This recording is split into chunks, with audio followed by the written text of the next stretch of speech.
All right. Away we go. Hello, everybody. All right. Are we live? We're yes, good? we are. All right, ladies. Awesome. Well, let's give everybody just a minute or two. I think we're going to start to see some of the traffic come through. So let's give everybody a minute. Un momento. Let's see here. That's right.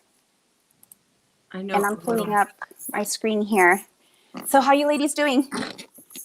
Well, How are yeah. you? I don't know if you read the message, but I thought I lost my car, or I thought it was stolen, but I just forgot. Okay, I did. That has happened to me. That has happened to me. Let me tell you. Yes. You know, but Esme, you know what? I'll give you one. I don't know if it's worse, but I literally tried to open somebody else's car thinking it's my car. And then, of course, the car that I was trying to open was a Lexus, which I do not drive. But it was like the same shape and color as my car. I was so embarrassed. I'm sure people were like, yes, trying to open a Lexus. I was just like, oh my God, my boxing equipment's in the car. My Am I gym the bag. only one who can see the chat? My new headgear. Am I the only one who can see the chat, ladies? Yes. I think so. Let me go ahead and I actually need to just, so I think we're giving everybody some time to get dialed in. So I'm going to go ahead and make sure that I'm muting the computer here. In the room. Hey, D-Style. Hey. Instead of me typing it, I'm just going to say it since you're the only one in the room. All right. And then I'm going to go ahead and I think I'll be able to see the comments. Now that I am on. We have Clarence McLean. He says, hello, ladies. Hello. Hi there. And of course, D-Style. You see, so y'all can see it. I know. What's up, Eric? I like being able to see the chat because I like to see who comes in. Okay, so I'll let you ladies just interrupt and let me know when you see something. Definitely want to give shout outs to everybody. Awesome. Okay, so we'll go ahead and get started. So welcome everybody to yet another edition of Women Crushing It Wednesday. And you're probably like, there's only 3 of them. Yes. Yeah, so today there's only 3 amigas today. So a couple of updates before we get the show started. Yet another shout out to our girl, Christine Lopez. So if you didn't join last week's show, we gave an update where Christine is in Tokyo. So she's out with USA Boxing. If you don't follow her, please make sure to follow her. The journey is amazing to follow, just to see everything that our Olympic boxers are going through. So they're out in Tokyo right now, and we're super, super proud of Christine. So she's out there representing, and of course, playing a major role in getting the boxers in shape and ready to go to bring home some gold. So please make sure that you're following. So shout out to Christine. She's the hostess with the mostest, and she'll be back soon. She's actually going to try to join us. So for all of you that give us some updates. Yes. So please stay tuned. Please stay on because she's definitely going to try to jump in. And this is going to be live from Tokyo. So you're going to hear it straight from Christine. All the awesomeness that's going on. Hopefully she'll give us some updates just on, the boxers and how everybody's feeling. She's given us a bit of a update on just everything that's going on, right, ladies? Like with the COVID and the testing. I mean, they're just being so super stringent, which is good, right? We want them to be. But it's certainly been an adventure, I think, to say the least. So she's going to be on later. I saw the mudslide. I saw the mudslide that happened in Tokyo a few days ago, and I was like, "Oh my God! What if Christine and the Olympians are in that? Oh my God!" But she's good. Okay. No mudslide impact to everyone was okay. USA Boxing team. And also for those that are interested, so, we have some really great friends when it comes to the other shows that are going on during the week. So I wanted to make sure to let everybody know. And I think I shared it, Esme and Tracy. Yeah. This really great thumbnail that was put together by our good friend Eric that just outlines all the awesome shows that are going on this week. So, please watch for it. I know I'm going to share it again on all of my pages. And ladies, I know you will as well. So tomorrow I'll be on with D-Style on the roundtable. So pretty excited about that. And that's going to be at 8 p.m. I'm sorry, yeah, 8 p.m. Eastern. So for us Central timers, Mm-hmm. yep, for Central timers, that's 7. So I'd love for y'all to tune in Pacific tomorrow. time? Yeah. So that would be your Pacific time. Is that 6 o'clock? I'm assuming so. No, 5. So -2. Yeah. So it's 5 o'clock. Okay. Yep. So everybody, please make sure to tune in. So we have a lot of topics. Oh my gosh, we had a long list. So we're going to try to get through as much as we can. And everybody that's watching, please make sure to comment, ask the questions. We absolutely want to hear what you have to say about everything. And one of the first topics, and actually, you know what? Time out. Let me make sure that everybody gets introduced before we even jump in. So Esme, Yeah. I'll start with you. Please make sure you tell everybody where to follow. And go ahead. Hey everyone, I'm Esmeralda Ferraro. I'm Fotógrafa de la Gente on Instagram, and on Twitter you can find me under Esme Ferraro. I am a photographer, big focus on the amateurs, the future, and I also handle the amateur section for Supreme Boxing. Very nice. Great work. So please make sure you follow her to see all the awesome pictures that she takes. A lot of behind the scenes.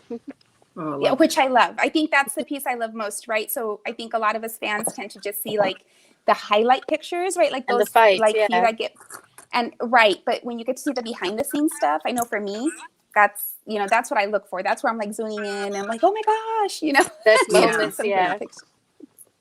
Awesome. Tracy?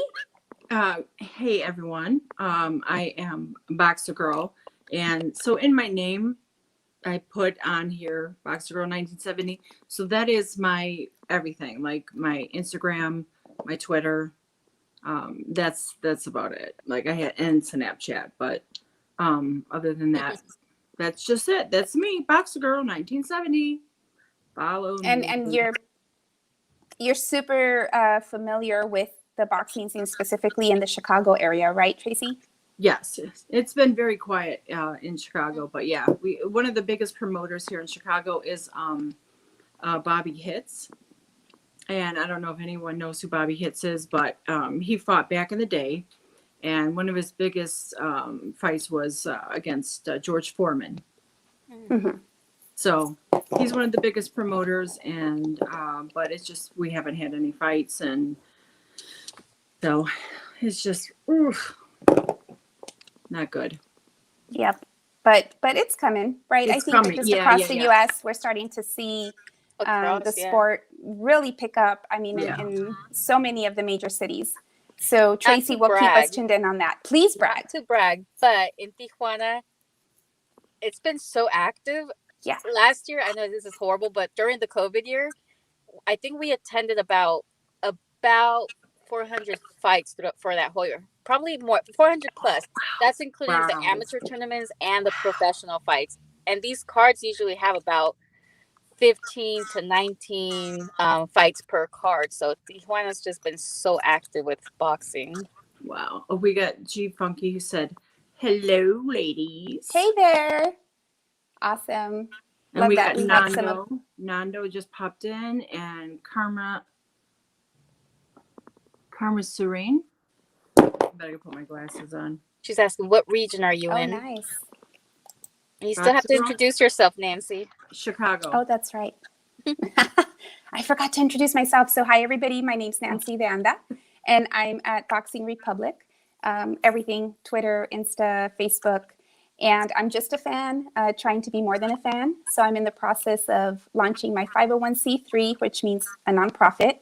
And I'm super excited because I think it's going to bring all of us fans together in hopes that we can do more for the boxing community, specifically the kiddos. So just like Esme, soft spot for the kiddos, especially in those amateur years. So please follow me, follow my journey, and be more than a fan with me. Nancy, we need to collaborate. For sure. Listen, in a heartbeat. I'm going to be taking notes. I get all these ideas. Is so trying to get us to come to Texas. Like, oh, you guys. Yes. I'm in. Well, we're going to put our checklist together of pros the and many cons. reasons why. Yeah. Well, Yeah. they're all going to be pros. So I'll leave it to y'all to find the cons. Venice. I don't know what that means. So let's jump in, ladies. So everybody, thanks for tuning in. We're going to go ahead and get started. And as always, we encourage everybody to comment and share your thoughts with us.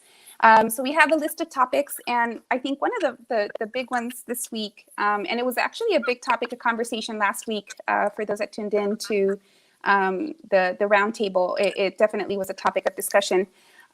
So with Chris Colbert, right, clinching that win, so he was able to retain his interim junior lightweight belt, and I think it was over King Tug, I think is what he goes by. I'm not even going to try to say. Yeah, I'm not even going to try to say that last name. Yeah.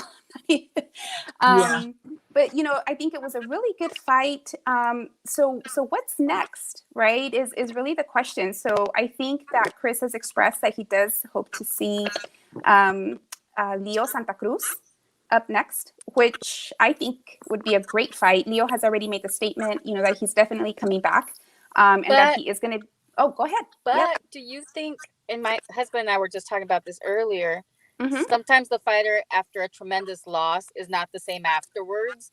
Do you think he might come back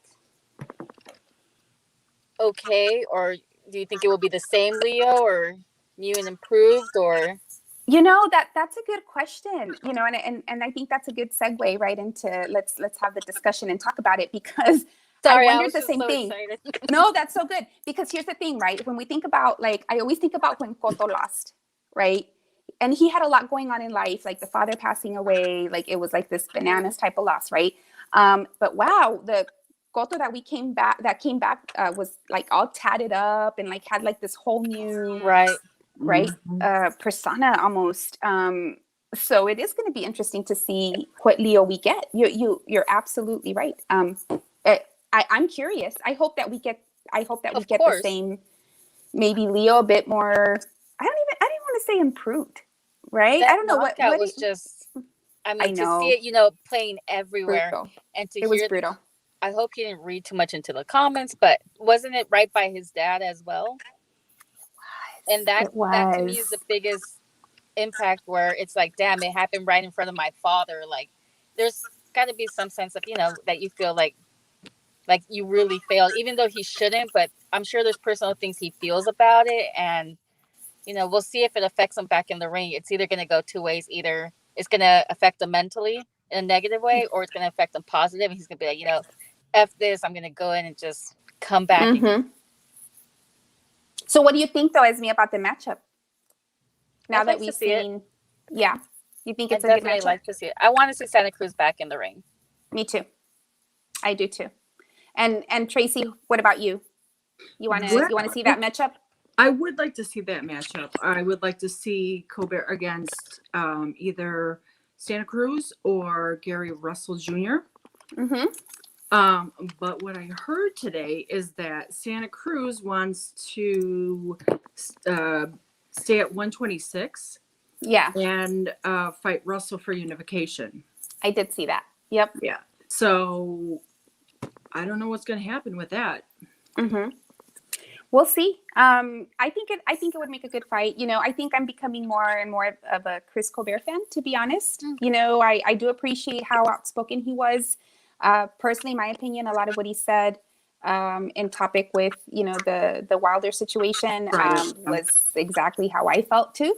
So that's starting to make me a fan. He's got a right to speak his mind, and it shouldn't really affect the fans watching him unless it's something terrible. Right. You know what I mean? He was just speaking his mind about a situation that is just kind of a little off the wall. Yeah.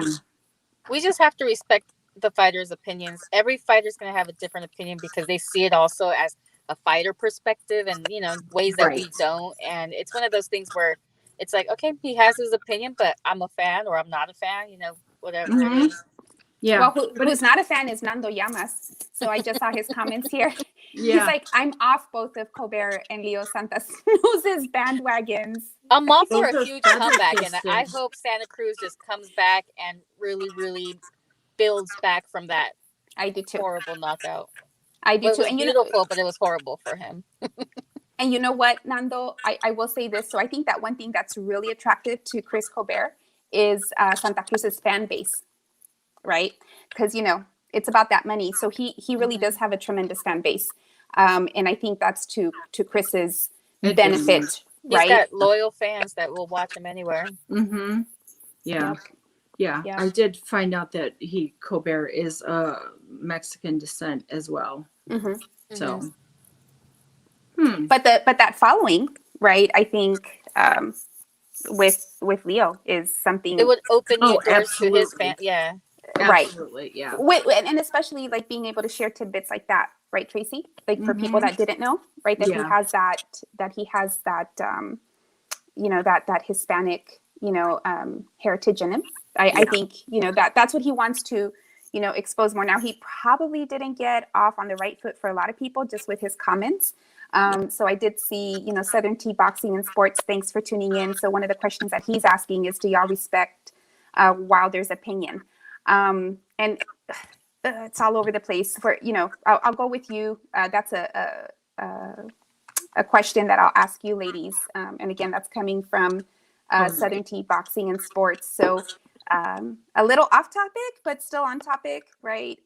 What do y'all think about those comments and Wilder's opinion? I'm so done with the Wilder and Fury, and I was done after that fight ended. So I haven't paid much attention to it. I hear everyone speaking about it, but it's just one of those things where it takes a lot for me to be a heavyweight fan, and they're just not cutting it for me. Exactly. Yep. What about you, Tracy? I really have been a longtime fan of Wilder since the Olympics. Mm-hmm. And I'm not sure what the hell is going on with him at all. And his comments are kind of crazy. And I don't get it. I don't know if it's because it seems like every day there's something else now. Now there's more. Like Scott is saying something. Scott is now speaking for him, and this and that and the other, and it's all over the place. And this didn't happen then, but it did now. And I'm like, okay, listen, I just want to see the fight. Like, yeah, just let it happen, right? And that's it. Yeah. And then after the fight, then let's go from there. But now it's like, it's so obnoxious. It's constantly something ridiculous. Something's being tweeted, and and then if you're not a Wilder fan, then now all of a sudden you're a racist if you're not. And I was like, that is where I draw the line. Right. Like, no, I don't think so. No. Like, Wilder did some blame game because in my opinion, it doesn't seem like he was able to accept his loss. Yep. And he was a sore loser, and that happens with men sometimes. And there also could be some issues, with getting knocked in the head and stuff like that. Like, I don't know. It's just so excessive. It's so much. It's just out of control. And I just like, you know what, everyone, just shut the fuck up and let's wait till the fight happens.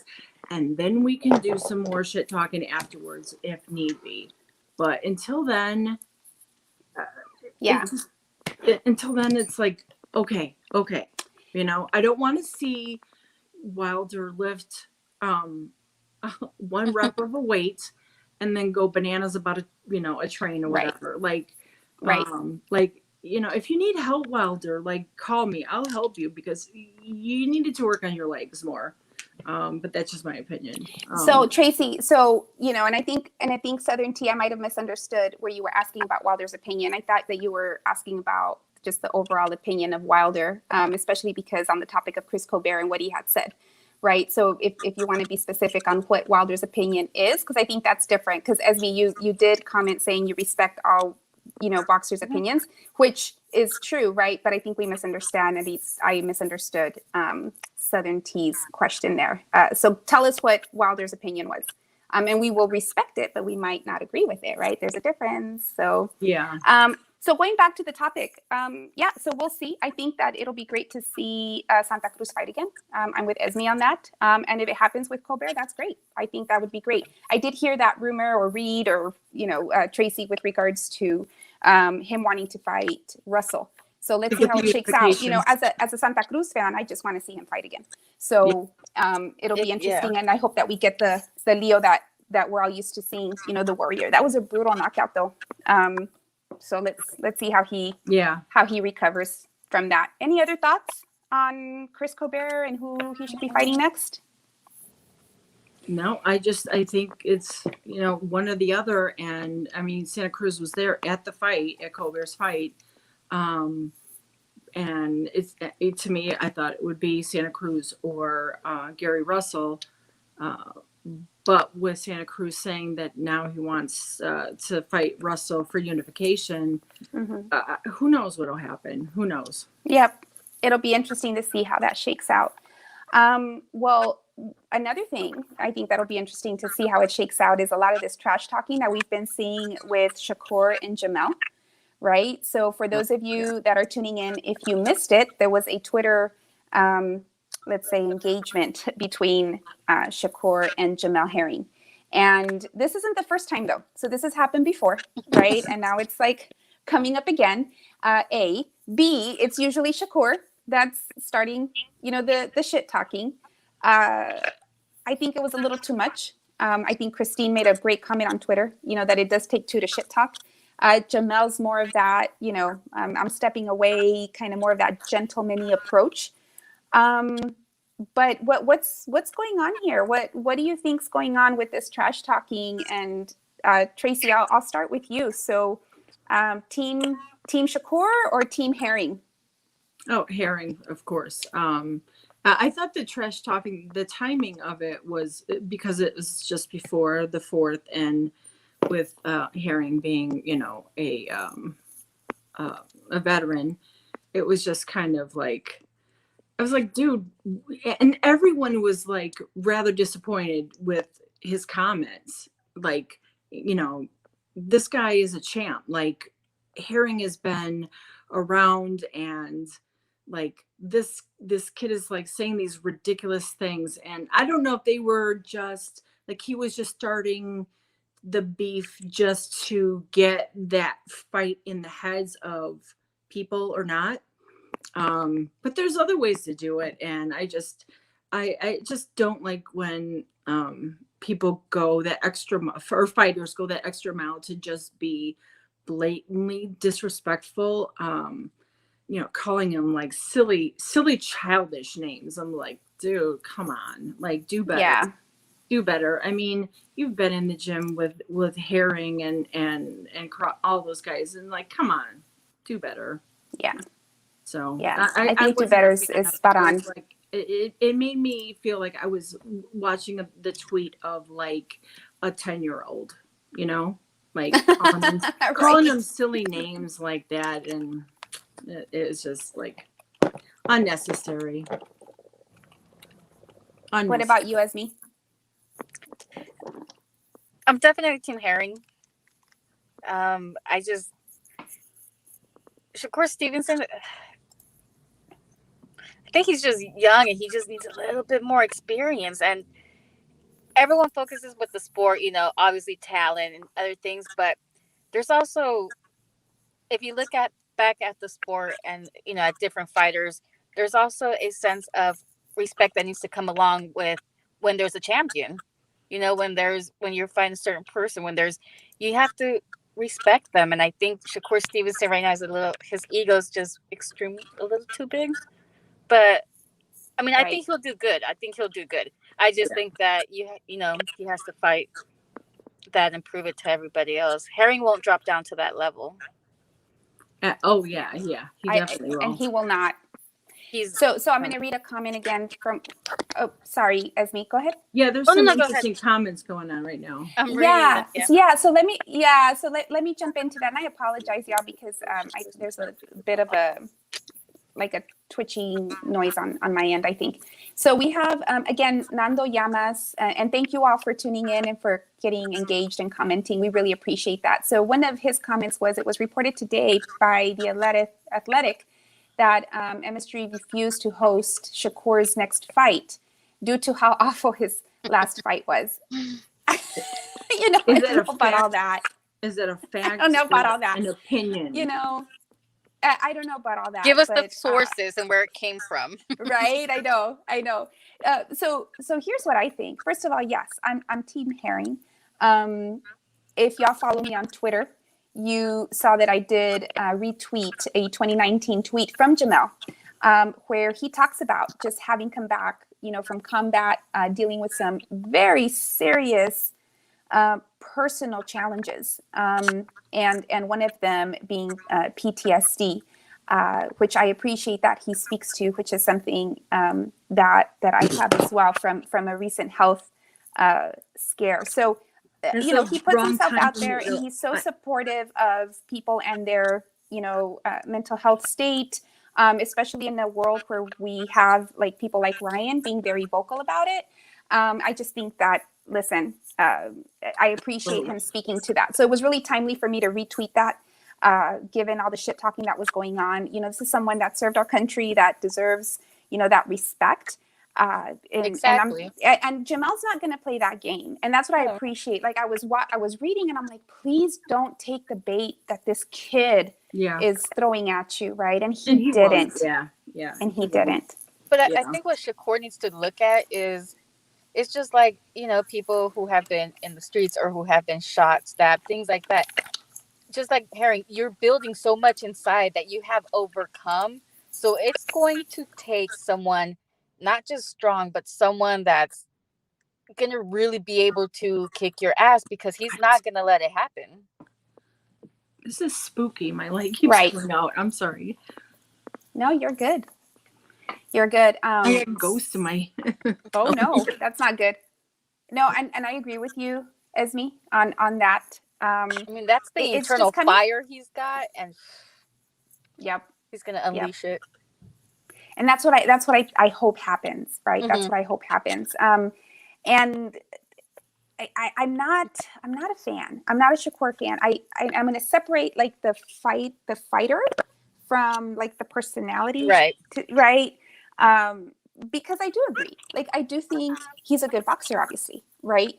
But just like with Wilder, I was a fan at the beginning, and then you start to see some real colors, and then it's like not so much. And that's what happened with Shakur. So I don't know if we have any Shakur fans that are watching, but would love to hear your opinion, not just on him, but also just the trash talking that was going on just a couple of days ago with Jamel. Yeah, Jamel is like, when I remember that tweet from 2019, and that's kind of when I reached out to him and said, you know, I have similar issues. I'm not a veteran, but I can relate, and I really think that it's a great thing for you to come out and talk about PTSD. Yeah. And that's when I started interacting more with him and talking about it, and there's every once in a while that he'll, you know, send me a message and asking me if I'm okay. Asking me if I'm okay. Yeah. Like, and wow. I can see that, right? I can see that. Yeah. Very, very, very much as like when I saw that tweet, I was like, oh my God, I remember that, and him saying all that, and just, that's, you know, it's got to be hard to admit as a fighter, to saying that you're going through these things. But at the same time, you got to respect, you know, how can you not respect this guy? Right. And then at the same time, then Shakur's, you know, doing his trash tweets. I'm like, ugh. So, and it's part of boxing, right? Because Southern T makes the comment, like trash talking is part of boxing. Yeah, man, but it takes two, right? And Shakur's not very good at it. And there usually has to be like an engagement there for it to really be like take effect for what you're wanting to do, like level. To get. Yeah, it's just exactly. Level. Exactly.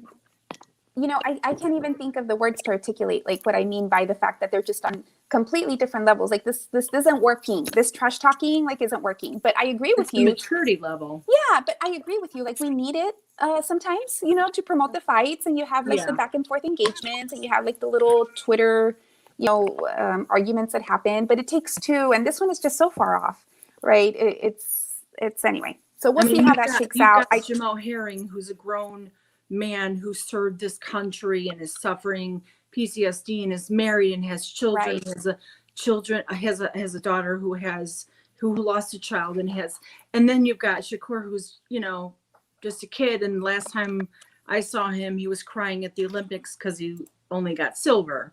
So, so they're in different points in their life, and it's just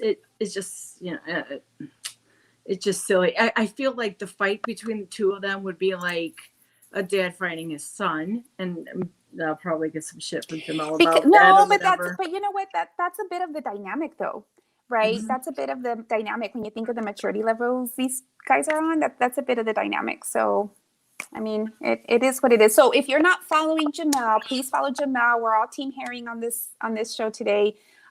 He really is a great guy, y'all. Like what you see out there, that's really him.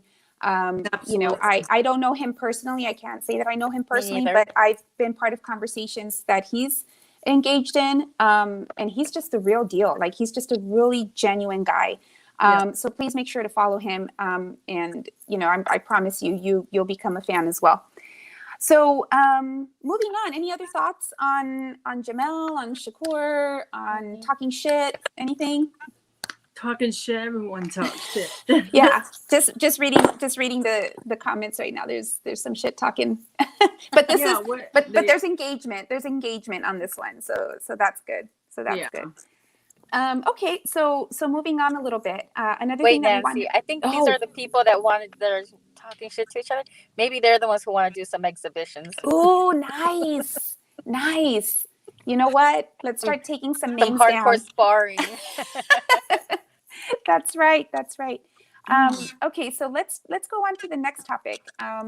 Let's talk about Estrada-Chocolatito 3. So I'm gonna tell y'all, and I'd love for everybody tuning in to chime in on this, because I know that there's some Chocolatito fans, there's some Gallo fans. So I was super stoked to actually be at the Gallo Estrada fight here in Dallas.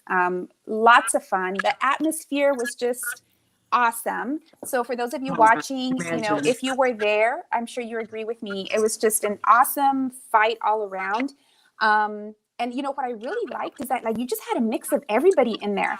And I'm of Mexican descent, and it was assumed that I was going to go for Gallo, but I was going for Chocolatito. Right. So you surprised me on that one. Right? I remember, and I was like, "You're like what, like, Nancy?" I know. I was like, "Give me back your Mexican card." You get like you're going for the fighter, and not necessarily because he is, Mexican or Puerto Rican or like the lone white woman over here, like yeah, but we can't assume, right? And that's a whole other topic probably for another show. But we just can't assume that just based on the personal nationality that's immediately what you're going to be rooting for. And I think for real boxing fans, so for all of you that are watching, and I'm sure that all of you watching are true boxing fans. You're not just going to go for someone just because, they're the other Mexican guy, the other Irish guy or what have you, right? It's because you're really looking for the boxing skill. But then we do have, I have my fighters that I'm like, heck yeah, like Canelo, he's a great fighter, but I'm like, he's Mexicano, so I'm rooting for him too. For me, behind the Chicago fighters. For me, there's people. For me, there's people in the gym I know are not the best boxers, but I go and support them, and no matter who they're up against, because I know them, because they're friends and we train together, and I've seen them do their training, I'm still gonna root for them because that's my loyalty. So sometimes I do not pick the talent simply because there's some kind of loyalty, whether they're a friend of mine, whether we've had communication or we have a history, and that's where I'm like, okay, that's where I side, and sometimes I lose, but But I have to give my Right. loyalty sometimes when I take my picks. Oh my God. Yeah. Yeah. There is a ghost So in here. so I'll tell you an example of that, and y'all can crack up on this. So, you know, Bam Bam Rios, I know. It's like I know he was like not at all like the best, Right. right? But he was But crazy. girl, I was such a fan because he is totally crazy. Yeah. He was so entertaining, like so fun to watch, you know, in the ring and out of the ring. So, you know, but going back to the Estrada-Chocolatito 3 fight. So Nando was asking if there's a date set yet. I thought there was, but I'm not going to quote it on here because I might be wrong. So I thought I saw an August date, but that might be completely Ooh. incorrect. There's so many fights going on, but it's happening, which is great because, as y'all know, that was a bit controversial. And you know, Esme, I'll start with you. Just, you know, do you want to see? Well, it's going to happen. So, are you going to be watching? And who are you going to be rooting for? It's like every time I root for the one that I'm rooting for. The first time I was definitely rooting for Chocolatito. The second time I was rooting for Gallo. Mm-hmm. This third time, if I see the same Gallo, Mm-hmm. then I'm gonna stick to my decision, because there's a chance that he might not be the same. There's a chance that Chocolatito might come, you know, a lot more. So I'm hoping Chocolatito proves me wrong and he really comes in and does his thing. But I'm gonna side with Estrada. I love that weight class. I love that. Me too. No, I do too. I do too. What about you, Tracy? Excited about Chocolatito Estrada I 3? actually didn't know about this fight until you just mentioned it at the beginning of the show. I was like, oh, okay. Yeah. Well, So I definitely I mean, that to me so far is like the fight of the year. I mean, you know, fight of the half year between the two of them. I thought it was amazing. I cannot wait to see them fight again. I absolutely cannot wait to see them fight again. So I'm actually excited that you mentioned it, because I'm like, yeah, because fans they want, throw for sure. so much, and that's what I love. Yep. That's the kind of fights I love, and I really think it. You know, they have a thing in MMA, and this is kind of a little off topic, but the speed, like when they did Clarissa Shields was fighting, they were able to tell you the speed of her shots. I was like, man, I'd love to know the speed of these guys and their shots and everything. Mm-hmm. But sorry to get a little off topic, but I'm actually really looking forward to that fight, and I don't really know. But I'm going to go with Chocolatito, just because I like the name Chocolatito. Yeah. So I used to like the way that Max Kellerman used to say it on HBO. But Chocolatito. Like, yeah, I know. You like, okay, bud. I miss the HBO guys. I really do. Big time. Right. Oh my gosh. Yeah. Definitely. That was a good crew. So going back to the question earlier about a date. So I did find some information on here. So, and for those of you that just tuned in, we're just talking about Estrada-Chocolatito 3. So it would be held here in the United States. I think Eddie Hearn is taking a break from putting on fights here in the US. But there's some Matchroom Boxing USA events that are in the work for the zone. So I think this would be one of the shows that would be penciled in for late August. So again, don't quote me on that, but for our viewers, you can do some homework. With that topic for today, I don't know if you saw Matchroom announced someone new that they signed, and it was actually Angel Dashiro Fierro. And if you remember, he's the one that knocked out Machado after he got knocked down twice. Yes. But yes. yeah, he's from our gym, so it was good to see, you know, that Eddie Hearn's got some plans, and I think he's definitely gonna have some really good fights coming in like August, September. Yeah, and I think we've talked about this, Esme, right? Like it's just such a good year for boxing fans. Even last year, giving COVID, right? Yeah. But yeah, we can't complain.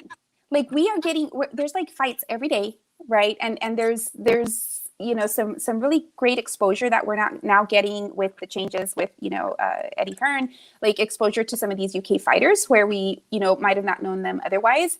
So, I'm pretty excited. I think August might be like another July. We had some really great, June, June And Ring 19th. City's coming back in August, September also. That's right. Who is? So, Ring City, USA.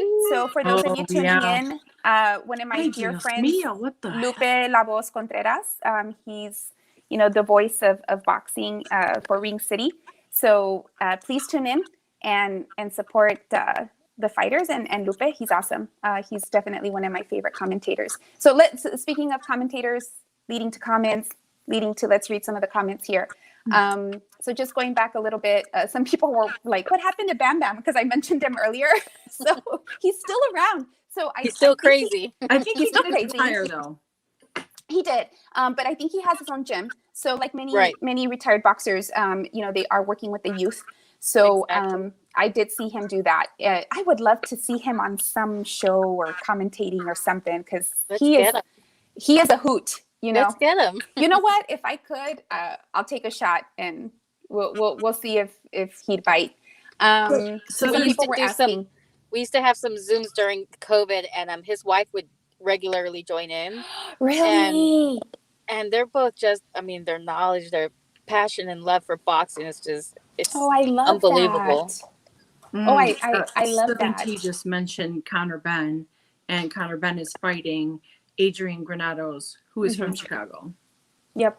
I just thought I said it. Again, it's a lot of good fights. I want to give a special shout out though, ladies, really quick. So we have Sean Fitzgerald. He's with Just Boxing. So for those of you that aren't following Sean, please make sure to follow Just Boxing. He's another nonprofit organization out in California, does amazing things. I'm talking about scholarships and grants. During this pandemic, a lot of the boxers that were set to fight were impacted. And organizations like Sean's Just Boxing stepped in and helped folks. So, just giving out some money to help these fighters get through the pandemic. So definitely make sure that you're following Sean at Just Boxing. So some of the other comments that I see on here, let's just staying on the topic that we're on, which is Estrada-Chocolatito. Southern Tea's Team Choco. So he's confirmed that. G Funky, I think, was laughing at my Max. Chocolate Tito. That's how Max used to say it. Chocolatito. Chocolate Tito. I'm going to try to find a video of Max to share that. There's so many names that they butchered. Even DAZN, even Sergio Moore. There's so many names that get butchered. But I just like the way Max said it. I don't know. That was just that was just my thing. And we have Leon. Hi, Lee. So if you're not following Lee Groves in Facebook and Twitter, because he's joined Twitter, you're missing out. So this guy is like boxing brain. And I definitely want to make sure to give a special shout out to Lee, because he's such a sweet man and is super knowledgeable. And so he made a comment. He said, this is a great time to be a boxing fan. More fights are being seen globally and on many shows. Every single fight is being showcased. So completely agree. So back to my earlier comment. So lots of great comments on here. So we'll keep moving on. But yeah, so I think we've confirmed. So I'm Team Chocolatito. We got Esme. I think you're still Team Gallo. And then Tracy, did you say? Yeah. And then you said Team Chocolatito, right? I said Chocolatito. And where do y'all think that'll take place? Because I know it'll happen in the U.S., but where do you think it'll happen? I hope in Texas. I know, me too.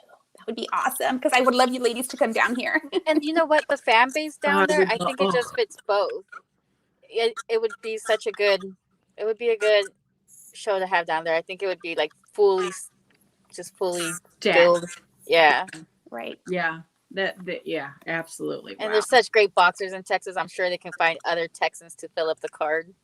Mm-hmm. I absolutely think that would happen. We have some really great fighters here, and with some strong fan bases that would absolutely make their way up to any part of Texas to watch the fight. So before we continue on with the topics, because I did mention Lee, this is Lee's book. So this is CompuBox, Muhammad Ali by the Numbers. And for all of you that are tuning in right now, that feel your boxing heads and very boxing oriented and knowledgeable, you need to pick up this book. I've been getting through it piece by piece. It's so interesting that I have a highlighter and post-it notes. So that's when you know it's a good book. That's when you know it's a good book. So I encourage all of y'all. Audio, because that's just how my brain works. Yep. Yeah, I don't know if it's on audio. Lee, maybe you can answer that. Lee, can you just make it audio? Can you just talk it through for me? You know what? Lee has a good voice for that too. So if it's not on audio, there you go, Lee. There's an idea. All right. So I think we kind of combined, we were going to talk about Leo Santa Cruz. We kind of combined that with the Chris Colbert conversation because Leo did make a mention that he wants to stay at 126 for that unification fight with Russel. So we'll jump on to the next topic. And it's going to be Canelo. So what a year, right? What a year for Canelo. And one thing that I heard a lot was that Canelo doesn't want to fight certain people, right? And I think we know what we're talking about there. But very specifically, fans are saying, hey, Canelo doesn't want to fight any black fighters, which I don't agree with at all. No. And to those that have been saying that, so the latest is that he's actually looking to, or perhaps prefers to fight Charlo than to fight Triple G again. So this time, Tracy, I'll start with you. What kind of year is Canelo having? And do you think that this Canelo-Charlo fight will actually happen? Well, Canelo is clearly having a great year, and staying active. I definitely think that Canelo Charlo would be a very, very interesting fight. I really would love to see that. I really would. And I'm assuming you're talking about Jermall and not Mel. Right. And so Mel, oh my goodness. Mel fights in a couple weeks. Yeah, because Mal just fought, I believe. So after that, I would really love to see. No, the comments are cracking me up. Oh, I would love to see him fight Charlo. I really would. I would love to see that. I'm sorry, I just read one of the comments. See, that's the same thing I was doing. I'm reading and I'm laughing, and I'm like, no, this is such a good show because we have such great engagement from the viewers. So thank y'all because y'all make this fun for us. So let's turn to the comments for a little bit. Oh, wait, to answer the question on the audiobook. So Lee says it's not on audio, and he makes a good point actually because there are a lot of numbers in this book. So I think that's where the highlighter and post-it notes come into play because it is talking a lot about the statistics on all the different fights that he had. And what's been surprising to me is that, a lot of the fights where Ali, I think, was maybe just watching the fight, you might think he was winning. But then you look at the numbers and the fights were actually a lot closer, if not, perhaps he was losing.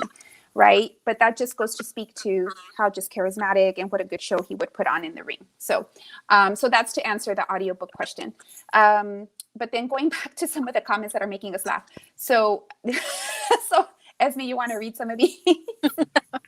What is it? The positive focus, of course, saying, those fans saying that Canelo don't want to fight any black fighters were raised without a father in home or sour like the mama against men. That's not my words. No, not our words, but the positive focus. Okay. I think fans and people just tend to just dwell on different things rather than. I mean, Canelo is a big influence on boxing, and he can make his rules, and he can be picky because he has that right. Just like Floyd did, just like other great fighters have had that same right. I think personally, I don't want to see Canelo and Triple G again. If it was a bloodbath trilogy, like you're talking about, like one of the great trilogies, give it to me, yes. But I would like to see him fight, Charlo, because I think it'd be different, and we'd probably see a different Canelo as well. And Charlo would bring his A game, so it would be a tough, probably go all rounds too. Oh yeah, Well, I think so. But before I give my thoughts, so Tracy, I don't think you had shared yours yet. About Yeah. Charlo. Or I'm sorry, No, you I had, did. I right? was the Because we first chat. one You that did. went. Yeah. Yes, Yeah. I'm sorry, but we went off topic, and then I thought that I had Yeah, missed we were you. talking So about the comments. Yeah, You know, so Southern Tea says, you know, it's not the color, it's the style. Black people just happen to have that style. I don't think he want to fight Plant either, really, because of that style. I do agree. There is, when you're a fighter, you're brought up with certain styles, and sometimes some styles they are going to affect you because you don't have the sparring to help you get through that style. So it can be a win, you know, a lose-lose situation for, you know, or, you know, it could be, what do you call it? Like, possibility of he might feel like he might not be 100. We're not sure of that, but I mean, styles do play a big part on how we all, where we come from and how we're taught and how we're trained. yep, and Esme speaks from experience, right? Yeah. So I was definitely taught the pro Mexican style, so it was no good in the amateurs, but if it was definitely good on the street. there you go. So for people watching that don't know, Miss Esme has some boxing under her belt. So she's speaking from experience there. I don't want to see Triple G again. You know, I was excited about the Canelo Triple G fight. It didn't live up to my expectations, just in what I did want to see. Right, kind of like that war, that bloodbath. Right. Yeah. I didn't see it, so I don't want to see that again. You know, I think it's like the really hardcore Triple G fans that, you know, are fighting for that, but I don't want to see it again.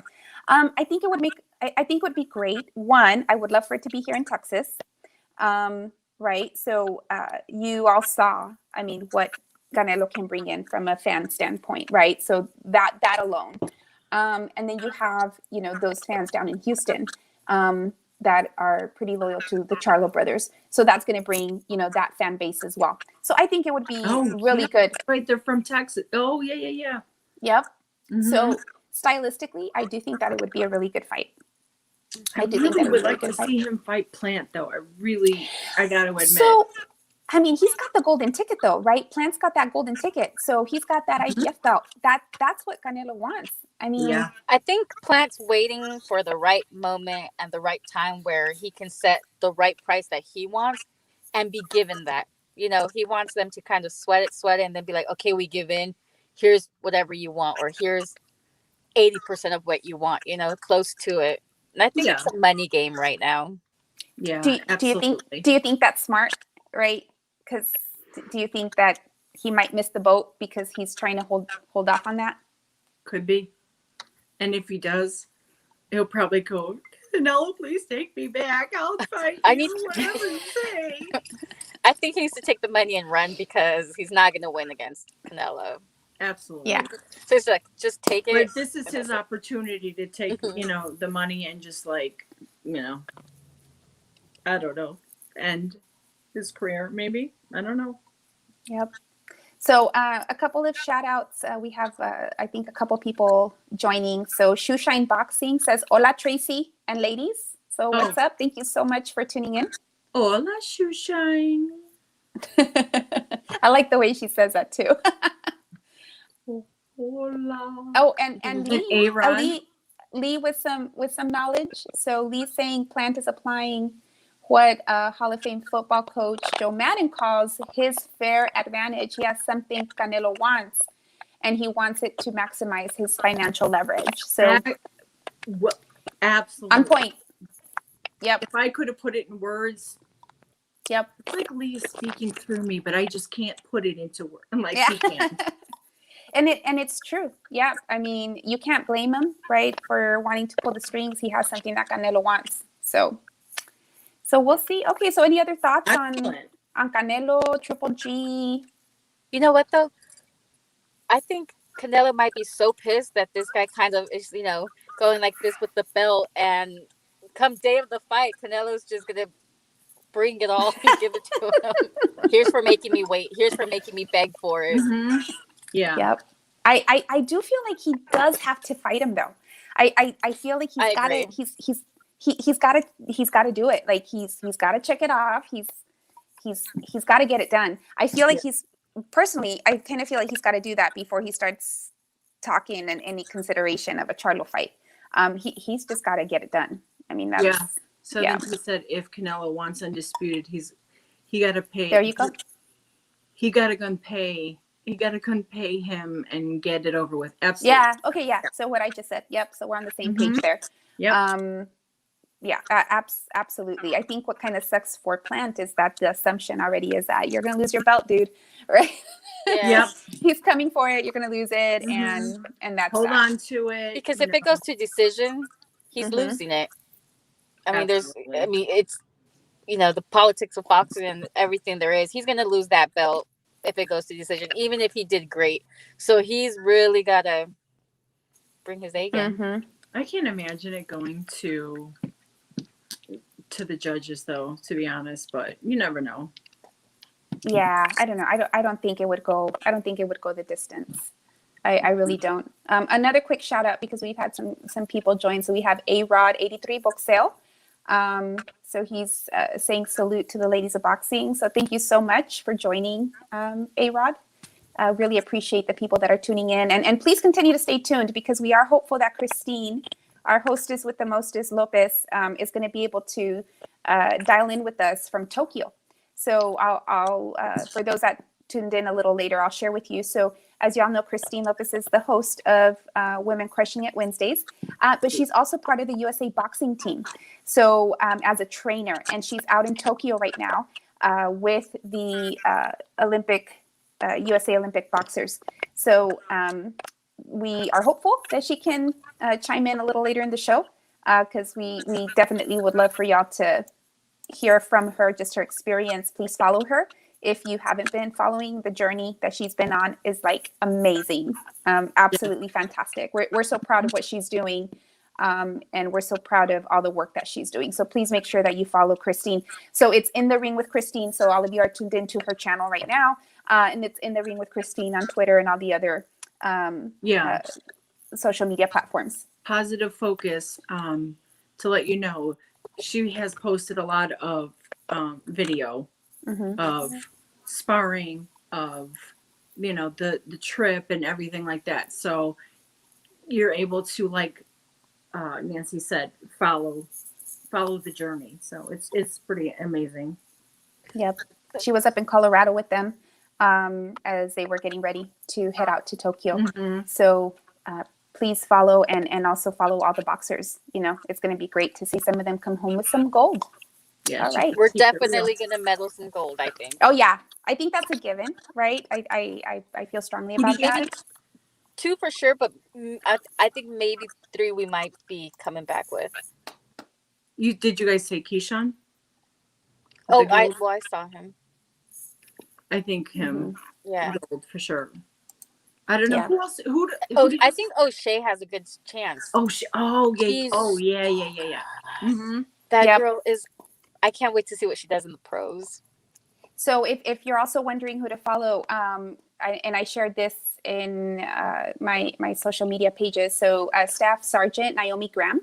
So she will be the United States' very first female active duty service member to box at the Olympics. So please make sure to follow her. I think this is awesome. It's definitely something to be proud of.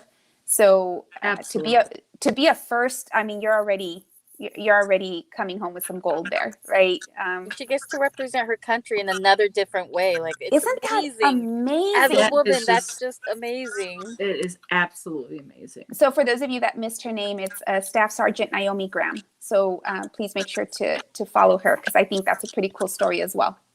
Okay, so any more comments we want to go through before we move on? Karma Serene said, my sister is stationed with her. I'm so excited for her. Oh, that's awesome. That's really great. Caleb laughing. Davis is the best. Chance of the gold medal. Mm-hmm. I had read a Chavez comment, but I didn't finish reading it. I just read Chavez made an announcement. Ladies and gentlemen. Oh, Lord. Okay, you ready for this announcement? Go for it. Just go for it.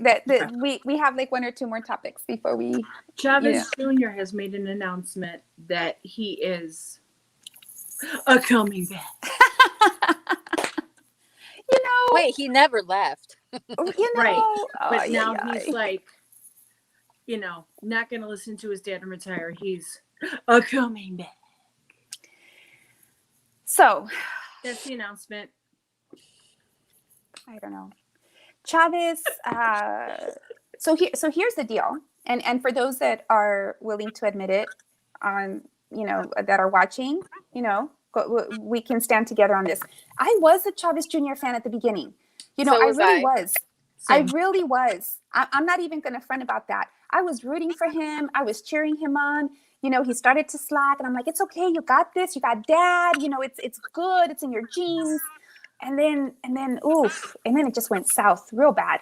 After Martinez, I think it definitely went south. Even a little before that, I think he was still okay when he fought Brian Vera here in Texas. I think he was still good there. But yeah, it just went south pretty quick, pretty bad. Lee Groves, he says Chavez Jr. says he wants to have 100 pro fights just like his dad. But those 100 fights doesn't mean they have to be won. He might have those 100 losses, but we don't know. Yeah. So 100.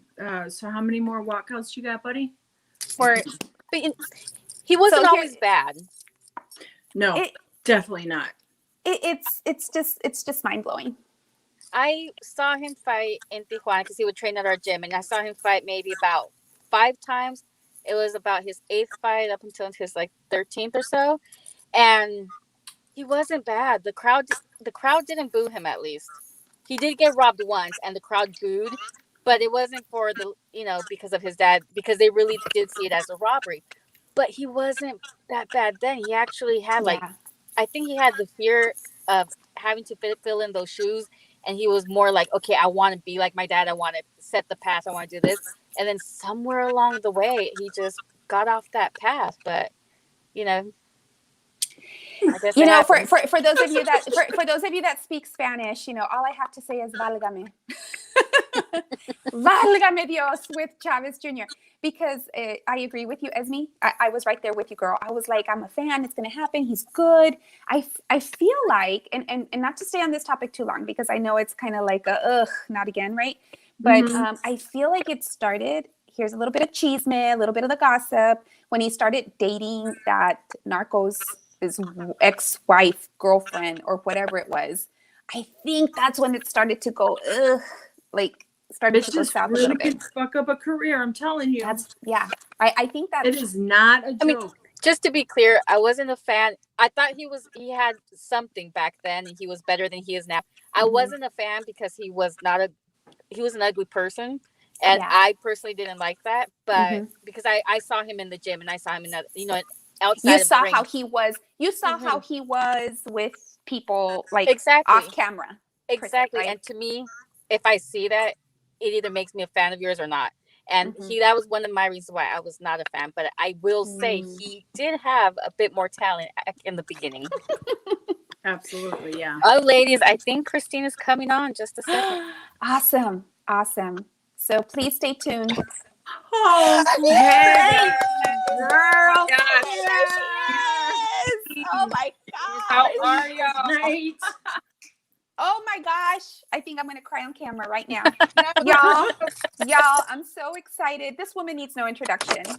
We were just talking about you, Christine. We were just letting all of the fans and the viewers know all the awesomeness that you're doing, where you are, following your journey. But we're just so excited to see you and hear from you. I'm going to shut up because we want to hear all about you and how it's going in Tokyo. Take over. Good. Thank y'all. Y'all are so awesome. And I appreciate y'all. Y'all have just done so good doing the shows every Wednesday. Y'all are kicking ass, ladies. Like ladies do. You know what I'm saying? That's right. Every day of the week, not just Wednesday. Absolutely. Absolutely. Our job does not stop. 24/7. Back from strength and conditioning. It is 11:11 a.m. here. I need to turn my phone around too. Hold on. Let me see. Oh, that's not too bad. Time what? No, it's not. Oh, my phone's not turning. Oh, well. Okay. Anyway, so usually I would have come on earlier, but we had to drive 20 minutes out, go to the track, and then come back, which is such a treat for us because when they say that we're on lockdown, we are on lockdown, honey. Let me tell you, we're in this beautiful hotel, but we can go to practice and to eat and to practice and to eat and everything. We have to take an underground garage, like, to get to all these places and to COVID test every day. We COVID test every single day. So it's been a struggle. So to get some vitamin D today and some fresh air was exactly what we needed. But I would just give y'all an update. The athletes, our 5 women and our 5 men, are looking so amazing. Everybody's close to weight. They are not injured. Their conditioning is up. They're going to peak exactly when they're supposed to peak. They're doing fabulous. I mean, we are going to have so many medals. I'm telling you, like, this is going to be the best. There's my brother, the best Olympics team. My opinion, and I'm not being biased. I just get to see it every day, and it's fabulous, so fabulous. So tell me, what were y'all just talking about? What did I miss in just a nutshell? Wait, can you tell us that we will be having some gold medals coming back to the U.S.? Yeah, definitely gonna have gold medals coming back. Absolutely, more than before. Everybody's on fire. They're so excited, and they're just looking so great. We sparred the other day. We're gonna spar again tomorrow. So it's Thursday here. So we're sparring. It's so weird. Like, it's like someone said, you're talking from the future. It's so crazy. And then, so we spar again tomorrow on Friday, and we've got some other countries here.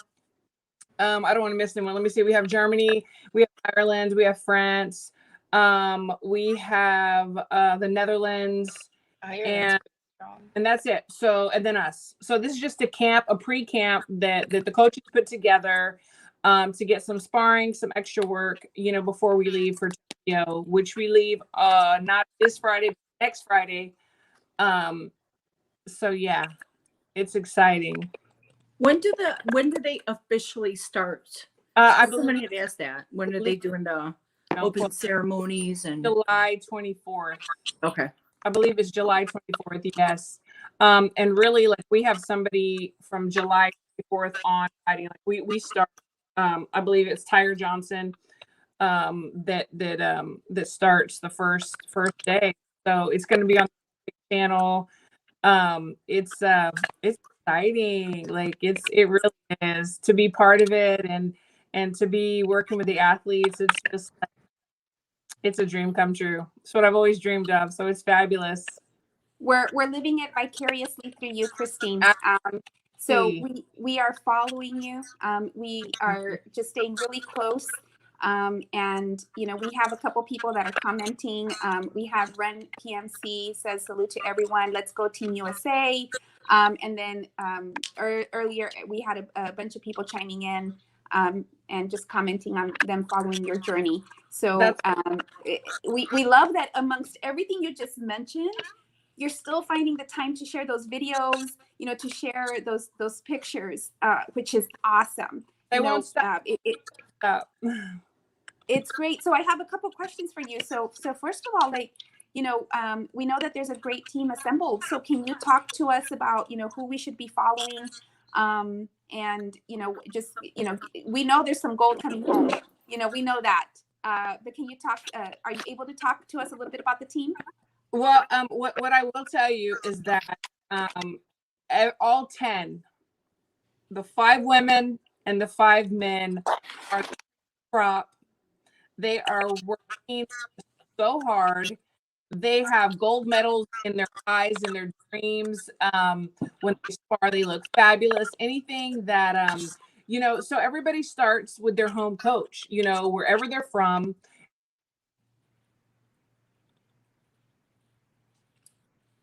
Oh, Tracy, are you still on? Did we lose her? She's frozen in the future. Oh, I think she froze for a minute there, Esme. Frozen in the I know. future. I think her internet's a little bad. Yeah. It's been Christina, you breaking can up still and hear us. staticky. You can still hear us. If you can try dialing back in, that would be awesome. We'll definitely stay on to make sure that you can do that. Yep. So she's gonna dial back on. Yeah. So exciting, y'all. I mean, seriously, this is awesome. So that was Christine Lopez. That was just on with In the Ring with Christine. You're on her YouTube channel right now if you're watching us. And so that was her chiming in on what we're gonna see from these awesome, Olympians, and just a great journey overall. So we'll give her some time to chime back in. We'll go to comments real quick, Tracy and Esme. It's been a really active group, y'all. So thank you so much for staying engaged, and we're reading all your comments. So we appreciate everybody tuning in. So just going through here, let's see. A lot of support for Christine. So thank you all for that. Let's see here. So the positive focus, I think, might be, I don't know, positive focus if you're going to be one of our regulars. But it's been kind of fun seeing you comment. So I just don't want you fighting with Southern Tea, though. So just Esme, positive focus, I think, making a funny. Fotógrafa de la gente, that is a unique name. Why did your parents name you Fotógrafa? Oh my gosh. Come on now. So y'all know, and if you know, it's Esmeralda. So she is the Fotógrafa de la gente. So she's the one that's capturing all those awesome moments in the amateurs, specifically with children. So if you haven't seen her work with kiddos, when I was referencing just how much I love zooming in and seeing those faces give it their all, it's so heartwarming. So you capture those moments really, really well. Thank you. And it translates to like the people's champ. So that's right. I was gonna say, the focus on the amateurs, and it's for the kids and for their future. That's why in Spanish it translates to fotógrafa de la gente. The photographer of the people. But I just got a text from Christine, and she says to give her regards to the fact that their internet is really bad out there right now, and she says she doesn't think she'll be able to get back on. So she'll be next week. So for all of you that are tuned in, we haven't seen Christine in some time. So us ladies on the show. So that was actually our first, also one-on-one with her since she was on. I was like, oh, she's been gone so long. I know. So we're gonna keep moving then. We're gonna keep moving. So one of the other topics, and again, today's all about the chisme, all about the gossip. But I think the next topic just ties into something that we've been seeing quite a bit of, and that's these exhibition fights. So one of the rumors that was out there in Twitter world and Twitter boxing world is that Cotto was going to fight Marquez again, right? Not happening. If somebody knows for a fact that that's going to happen, please. Yeah, somebody put a picture up, and I was like, huh? It's not going to happen. No, it's not going to happen. So I went ahead and I retweeted actually Marquez. It was kind of a lengthy comment that he made on social media over the weekend. And he was talking about just how much he values his health. And he's like, you can't pay me 10 million, 20 million, 50 million, 100 million. There's nothing you can pay me that will entice me to jeopardize my health. That was directly from the source. So with that said, I say that's just a rumor. Yep. But is that speaking to what fans want to see more of, these exhibition fights? So Tracy, I'll start with you. What are you thinking about all these exhibition fights? First of all, do you agree? This definitely is a rumor, right? Not true? Yeah, not true. These exhibition fights, I mean, someone just asked in the chat, ladies, what do you think of Jay Paul saying he was the best looking boxer? Oh my God. No. Best looking, like, face wise or at all? Like, Christine just popped up on here, so I got sidetracked. Best, no. And I So- agree so- with what Lee just said. The exhibition fights are filling the whole, basically, in between waiting for these Mhm. fights, the big, the other fights to happen. I don't like the YouTube fights though. Those I don't So like. that's a different topic. Yeah, that's like a whole other. That's a different, yeah. The YouTubers, that's a whole other topic, right? Because those aren't really exhibition necessarily. I think those are just. Okay. I don't even want to call them fights, to be honest with you. But we've seen, so Chavez just retired, and Chavez Senior, had a nice exhibition fight, and then prior to that, he had quite a bit. We saw him have a couple of exhibition fights, so he had that going on for a while. I think those are pretty fun, right? But the Tyson exhibition fight, I'm gonna be honest with y'all, I was like, oh, really? Why? And then Tyson came out and he had those old school shorts on. He had his cutoff, and I'm not even gonna front. I was like, yeah, right. Tyson took me back.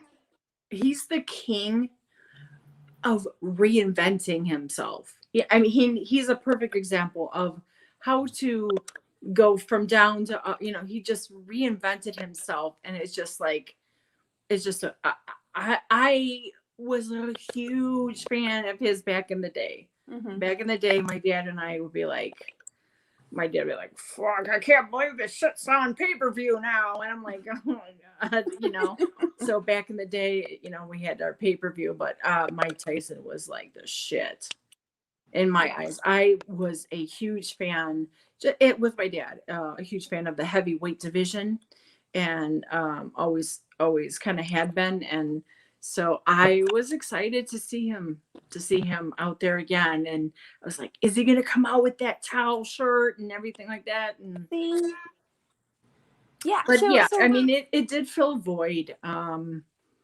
Definitely. I don't know what's going on a lot with this, these YouTube fighters. I really think that is like not a good thing, only because they really have no idea what they're getting themselves into at all. They really don't. And they definitely don't respect what real fighters go through. So they talk so much shit, and then it just I don't like it. I'm a huge person that does not like people that disrespect each other, unless you're disrespecting Jake Paul. That's fine. I'm fine with that. I'm also fine with you disrespecting his brother. That's fine. I'm good with that. You can do that, but other than that, like, there's some. I don't know if there's any more exhibitions that are actually coming up, because I haven't heard of any, Trace. You mean guess before we start for talking real maybe about boxing that, or YouTube? what are your thoughts? Well, the only exhibition I know of is it's for boxing. It's the Barrera and the Morales fight that's coming up, I think, in August. Yeah, and I had heard that might have been here in Texas at some point. I think It like in Mesquite that somewhere. was the last location I heard of. I'm not quite sure. Personally, I mean, I'm a huge fan of Morales, but I think I don't want to see them fight again. I mean, it's not like he's been in the gym or active or constantly doing something for. I just feel like I hope it's not a sad thing to see, but they're older, and I think that one will be with headgear. The Cotto fight, they were saying it was going to be without headgear. Gee, yeah, I don't think Cotto Marquez is happening. So I mean, I think it sounds like all of us are kind of like with the exhibition fights, right?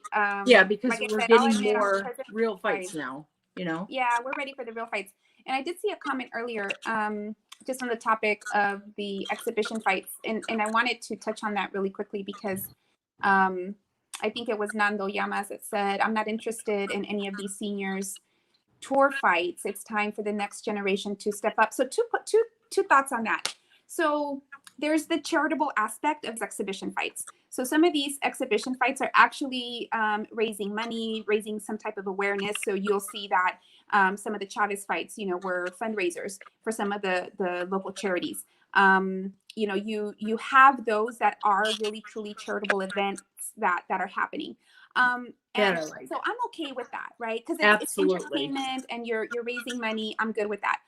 But I think perhaps, and Nando, you can correct me if I'm wrong, I think one of the points that he was trying to make is that, you know, then you have the Mayweather fights.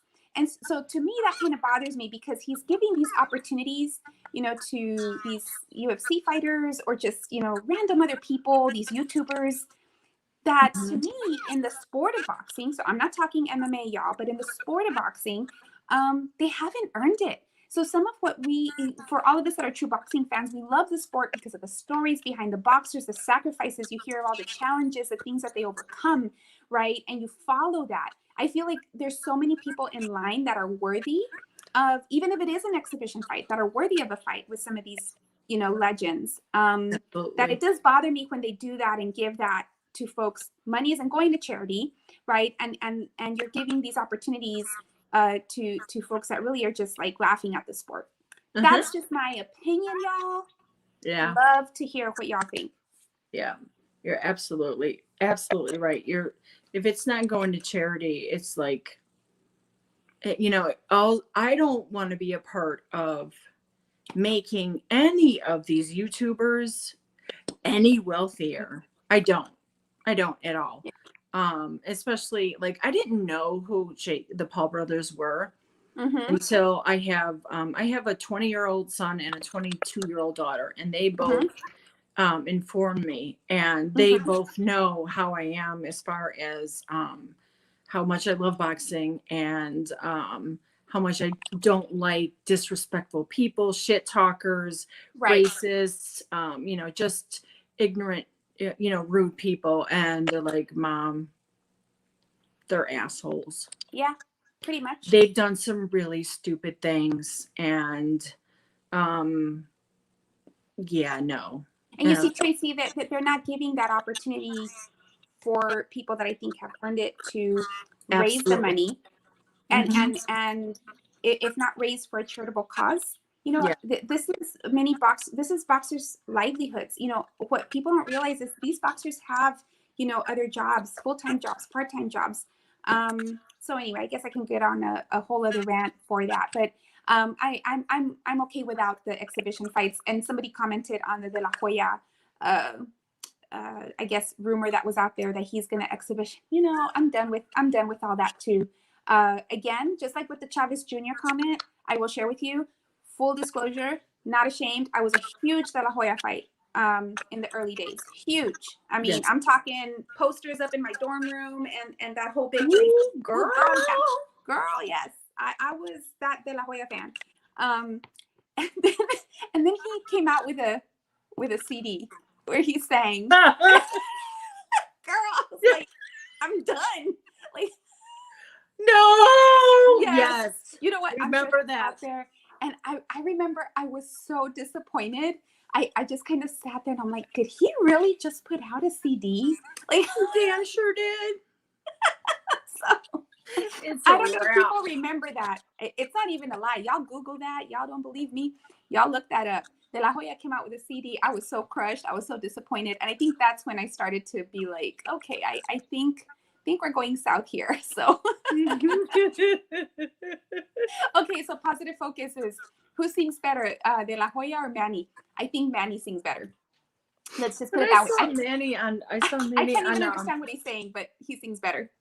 It was a late night show, Tonight Show or whatever. I was like, oh God, Manny. Yeah. You sound horrible.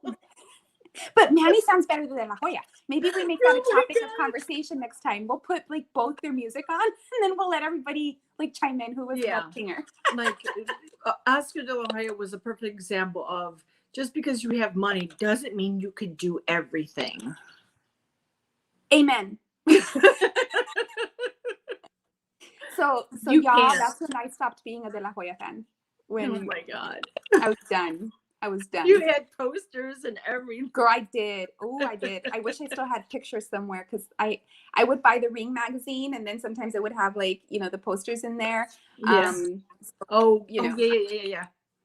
Yeah. Put so that shit. Oh yeah. Oh, I was totally fangirl. Yep, I was totally fangirl. So exhibition fights, for those of you that just tuned in, that's what we're talking about. Do you want to see them? Do you not want to see them? The comments have been absolutely awesome. Thank you, all the viewers. You're making this so much fun for us. Absolutely love it. Lee, you're on point. Some of these YouTubers are me tubers. Enough said. Yep.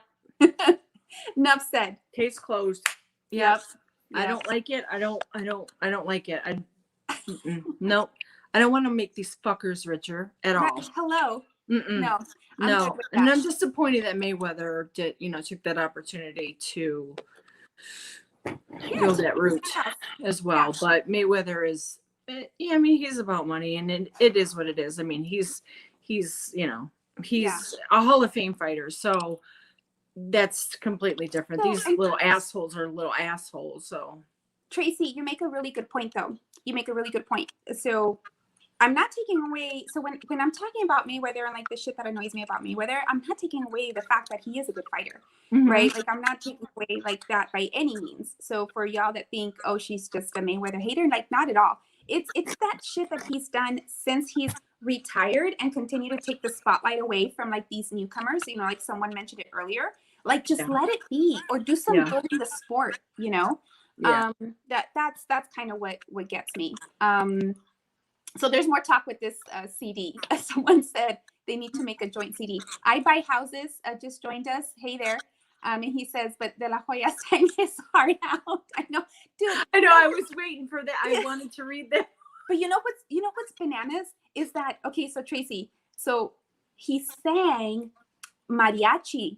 So, you know, mariachi is like, whoa, right? Like you, right. Whoa. Right. Right? You know, girl. I know you do. Yeah, I do. And he was just like, I'm going to mariachi sing my way. And no. Anyway, so didn't think we'd be talking about De La Hoya and Manny's singing careers, but here we are. It is what it is. I mean, the one person that I got to say that I have heard his singing voice, and I was like, was Anthony Joshua. Really? Mm-hmm. Oh, I'm gonna. That man can sing. Really? I was like, damn. Really? I'm gonna. Okay. Yeah. And I don't like men who sexualize women fighters. I don't do that with men fighters at all. So, but he's got a really good singing voice. I was like, wow. I'm gonna have to check it out. Okay, so who knew? There's so many boxers that are singers. Sings. Yeah. Nando says Tyson Fury, the best singing boxer. That's why I had to intervene and say Anthony Joshua actually has a better voice. I'm like, does he sing? You see, but when you tell me that Tyson Fury is singing, I'm thinking he's like in the bar, like he's all 99 bottles of beer on the wall. Right. Or some kind of, at the pub kind of talk. He's singing, Yeah. Over the pond, across the pond, that's funny. But no. So Anthony Joshua. So you have me on the Joshua thing. I'm gonna Google after the show. We'll see what comes up. No. I've got some. You know what? We need to have, okay, no, I'm going to go off on a total tangent because I was going to say we could come up with like some pretty awesome, you know how country music, like there's kind of that stereotype of like country music and like all the topics, like, you know, talk about my dead dog, talk about like the tractor. My trailer went off, my wheel got flat, and I'm we not could totally do the same. We could totally do the same for boxing. So again, just ideas. I've got a lot of we'll write that down. We'll write that down. So I never heard. Tracy, oh, sorry to interrupt you, but I was going to share. I think it's just you and I, girl, again. Second week solos. I know that Esme is busy right now. She's still logged in, but she's busy right now and can't chime in. Her husband was in the car. Yeah. So I know that they probably had a place to go. So Oh wait, we're hold on. We're still on the singing deal. Okay, so That wasn't him singing. He was Lubin lip singing. is apparently a singer. I don't know. So AJ is Milli Vanilli. I don't know about that. Oh, that's No, that's I'm good. not drinking 40-40. I'm drinking a German. Wait, oh my God. It's, I can't figure this shit out ever. I can't even. Schleifenhofen. Schlossenhafen. I don't know what that Yeah. is. So usually I'll be having a cold one. I didn't have time. So It's Knobslobber passion fruit beer. nice. Well, I didn't have time. As you know, I was rushing for the show. Yeah. So I didn't make my pit stop. Lee, so I believe it is, so what Lee says is like truth. Yes. Okay, so when Muhammad Ali was Cassius Clay, he did a passionate version of Stand By Me. Really? Wow. So I feel like something like, we're gonna have to Google. If we were still in the ringtone era, I would make that song my ringtone, if that's the case. So, my ringtone is actually still, I have a ringtone. I have, it's Drake though. oh, nice. You see, I just don't know how to do it then. I'm speaking like it's a thing of the past. I just don't know how to do it. Do you want to hurt your ears? Please listen to Oscar De La Hoya, Run to Me, and then Manny Pacquiao, Sometimes When We Touch. Sometimes when we touch. Oh my God, I forgot he said. We should have a karaoke night where we're singing all of the boxer songs, like the De La Hoya song, like, Stand By Me, Lee. Somebody's got to do a rap because that's what I do. The Ali version of Stand By Me, I think that'd be pretty good. So yeah, so listen, so we're gonna start to wrap up. What a fun night, Tracy. Like, I honestly, that's so much what fun. I like is when we go off topic and we just get all silly.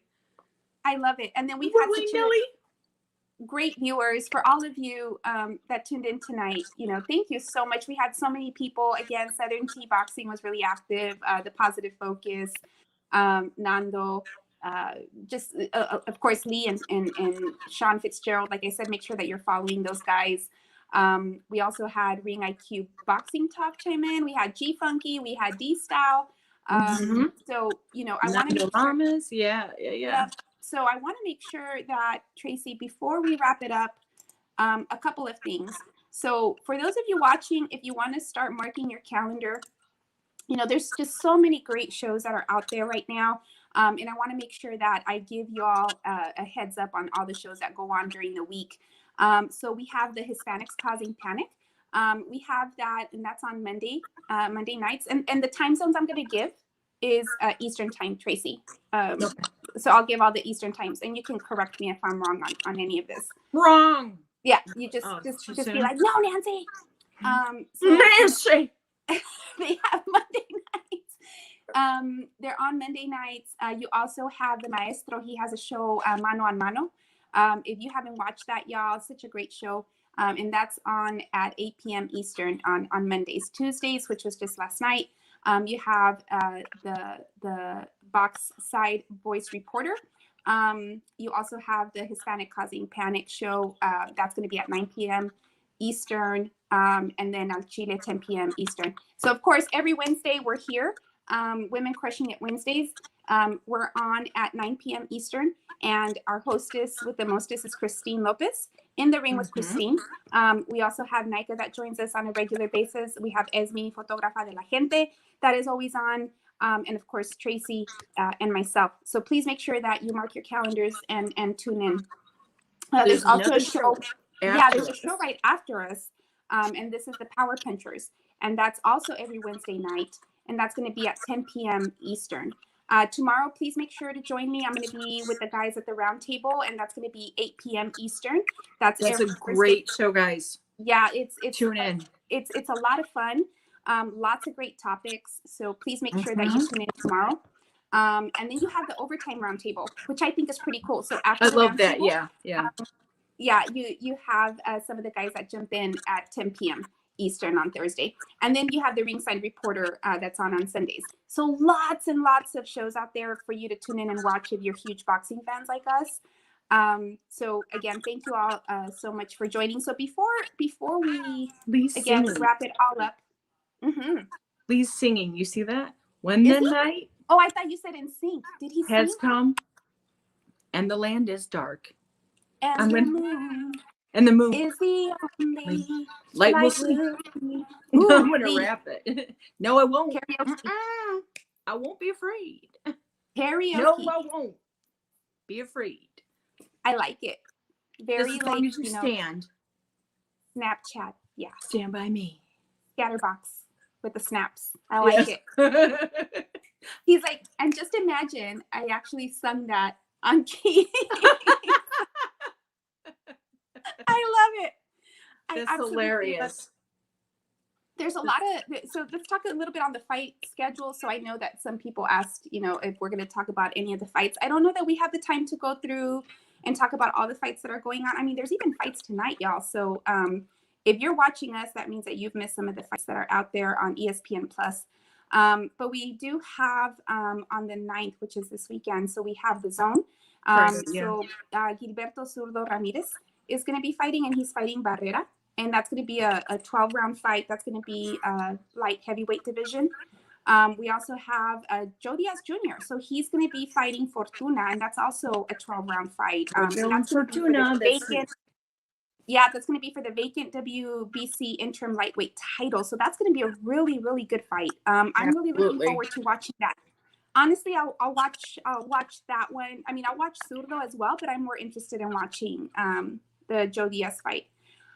Women's boxing, so Siniesa, for those of you that follow women's boxing, I know that she had, I think some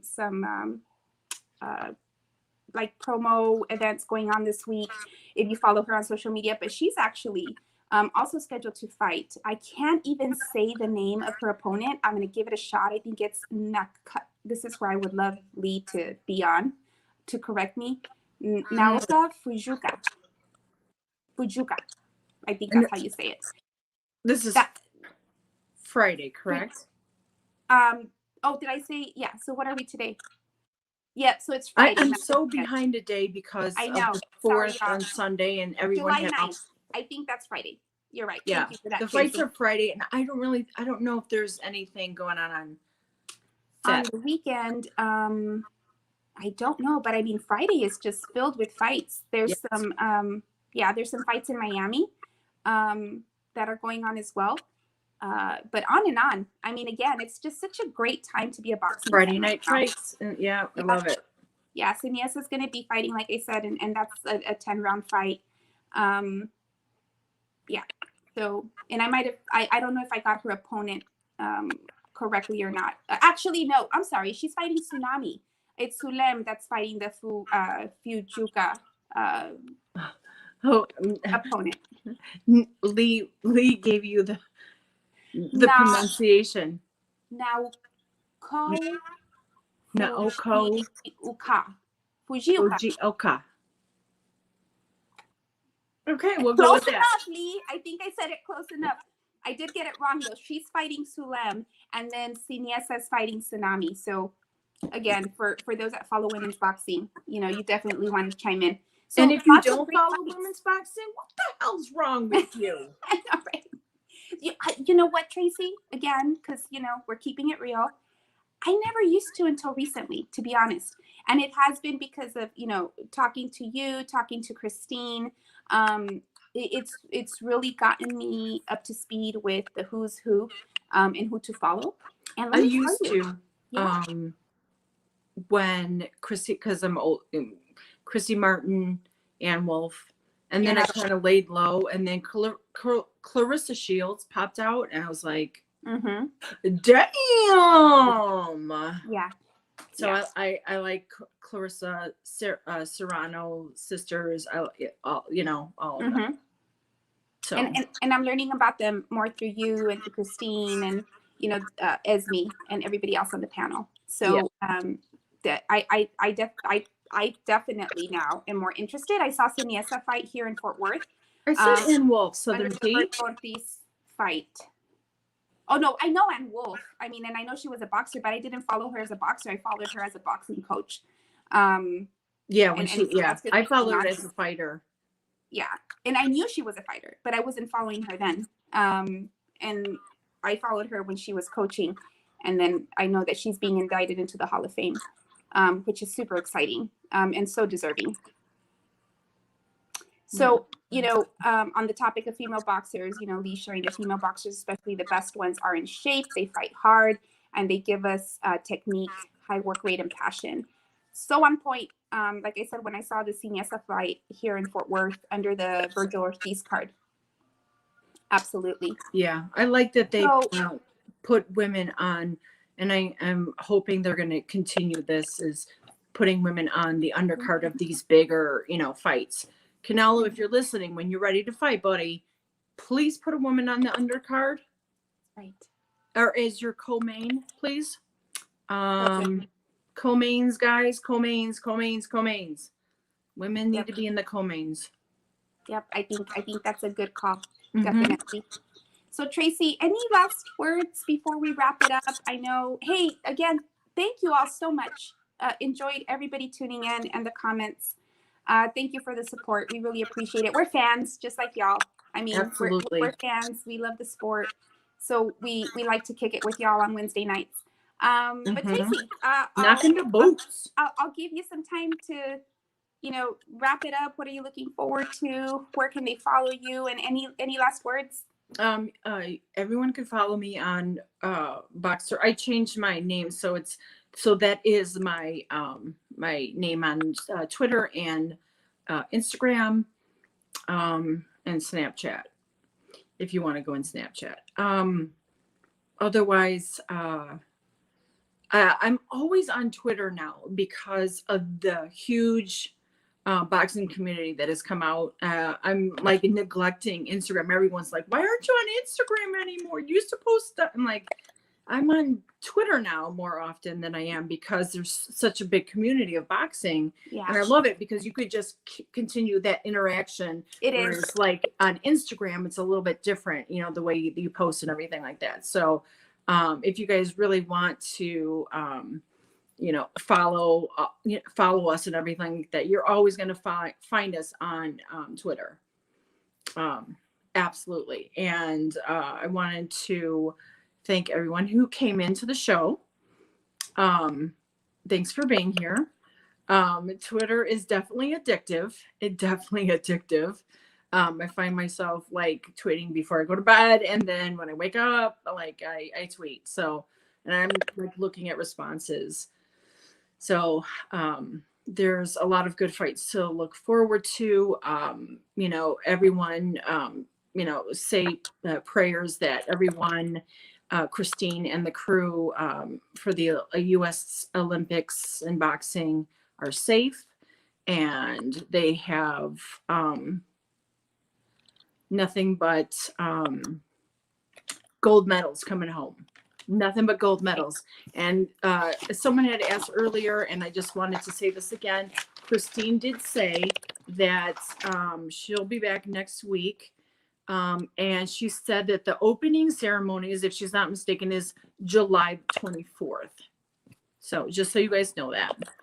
And that's it. Thank you for coming in, guys. Yep. Thank you, Tracy. Thank you so much. Thank you, really Nancy. Had a lot of fun with you, girl. This was a fun show to do. And Esme, my personality's coming out. That's what's happening. I'm like getting it all riled up. Just gotta be you. Just gotta be you. And Esme, I know, you know, she's still on, but was able to join us for the majority of the show. So thank you to Esme, and make sure that you're following her on Fotógrafa de la Gente, translation, photographer of the people. So her parents did not name her camera. That was cracked earlier, but wanted to take that opportunity so that, you know, she would be able to translate for people and talk about what she does. So she does amazing work, amazing photography. She works with Supreme Boxing as well and captures some pretty amazing moments. So follow Supreme Boxing and follow Fotógrafa de la Gente. And then I'm Nancy de Anda, and I'm at Boxing Republic. So you can follow me on Twitter, on Facebook, on Instagram. I'm trying to be better about connecting all that, Tracy. Just like you were It talking is a lot. earlier. It's a lot. Yeah. But I'm probably most active in Twitter now, just like you mentioned earlier. So I'm just a fan, like all of you that are tuning in. But I am building out my 501c3 nonprofit.